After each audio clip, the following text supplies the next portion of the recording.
Social मीडियावर शिवीगाळ करणं एका ओला चालकाला महागात पडलं।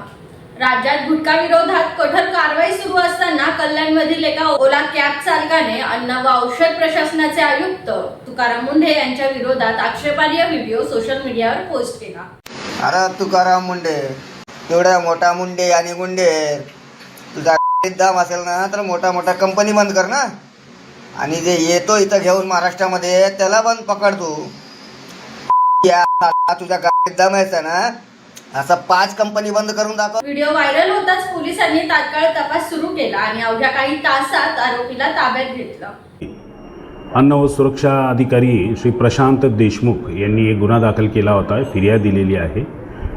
एक इसम जो आहे तो अन्न व औषध प्रशासन आयुक्त श्री मुंडे सरांच्या विरोधात रील प्रसिद्धी केली, त्याच्यामध्ये धमकी देऊन मीडियावरून सोशल मीडियावरून व्हिडिओ व्हायरल केलेला होता आणि त्या अनुषंगाने खडकपाडा पोलिसांनी इथे गुन्हा दाखल करण्यात आला होता वेगवेगळ्या कलमानिमित्त। त्याच्यानंतर सदर आरोपिताचा शोध घेतला असता सदर आरोपीला मुंबई येथून ताब्यात घेण्यात आला असून त्याला नमूद गुन्ह्यामध्ये अटक करण्यात आलेली आहे।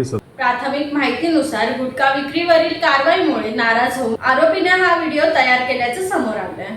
सोशल मीडियावर व्यक्त होण्याचं स्वातंत्र्य आहे, पण कायद्याच्या चौकटीत राहूनच या प्रकरणावर तुमचं मत काय हे कमेंट्स मध्ये नक्कीच सांगा आणि आपल्या उद्योग राष्ट्र न्यूज चॅनलला सबस्क्राईब करायला विसरू नका। धन्यवाद।